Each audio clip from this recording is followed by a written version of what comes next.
Hi hello నమస్తే అందరు ఎలా ఉన్నారు? చాలామంది కూడా పాన్ కార్డ్స్ అయితే కలిగి ఉన్నారు.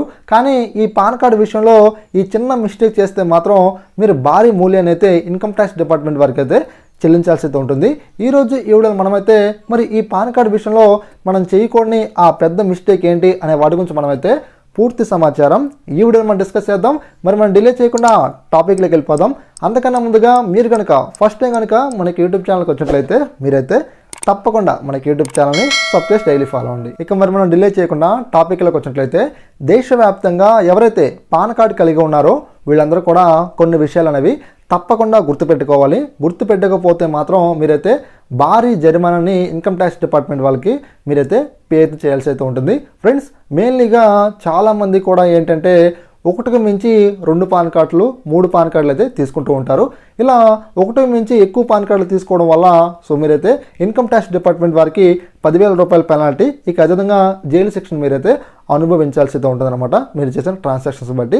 ఫ్రెండ్స్, ఇదే సిచ్యువేషన్లో అసలు మనకు ఒకటికి మించి 2 పాన్ కార్డులు 3 పాన్ కార్డులు మనకు జనరేట్ అవడానికి గల అసలు కారణం ఏంటంటే మనకు ఈ యొక్క ఆధార్ కార్డు అనేది మన యొక్క దేశంలోకి ఇంట్రడ్యూస్ అవ్వకముందు మనకు ప్రీవియస్లో ఓటర్ కార్డుని బేస్ చేసుకొని తర్వాత రేషన్ కార్డుని బేస్ చేసుకొని మనకు ఈ యొక్క పాన్ కార్డులు మనకైతే క్రియేట్ అయితే చేసేవారు.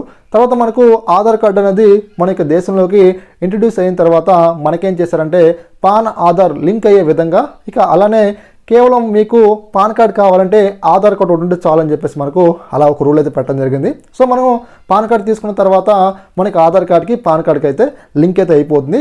కానీ మనకు ప్రీవియస్లో ఎవరైతే తీసుకున్నారో ఆధార్ కార్డు ఇవ్వకుండా పాన్ కార్డు అప్లై చేసినప్పుడు ఎవరైతే అప్లై చేశారో వాళ్ళందరూ కూడా పాన్ ఆధార్ లింక్ అయితే అవ్వలేదు. కాబట్టి వీళ్ళు ఏం చేస్తారంటే లేటెస్ట్గా పాన్ ఆధార్ లింక్ వీటికి సంబంధించి మనకు కొత్త రూల్స్ వచ్చాయి అనే ఉద్దేశంతో వీళ్ళందరూ కూడా సెకండరీ పాన్ కార్డు అయితే వీళ్ళు తీసుకోవడం జరుగుతుంది. వీళ్ళు సెకండరీ పాన్ కార్డు తీసుకున్న తర్వాత వీళ్ళు ఫస్ట్ పాన్ కార్డు యూజ్ చేస్తున్నారు, సెకండ్ పాన్ కార్డు యూజ్ చేస్తున్నారు అనమాట. ఇలా పాన్ కార్డ్స్ యూజ్ చేయడం వల్ల ఇన్కమ్ ట్యాక్స్ డిపార్ట్మెంట్ వాళ్ళ యొక్క పరిగణలోకి వెళ్తే మాత్రం ఇన్కమ్ ట్యాక్స్ యాక్ట్ 1961లోని సెక్షన్ 270B ప్రకారం మీ మీద విచారణ చేపట్టి 10,000 రూపాయల పెనాల్టీ మీకైతే విధించడమే జరుగుతుంది.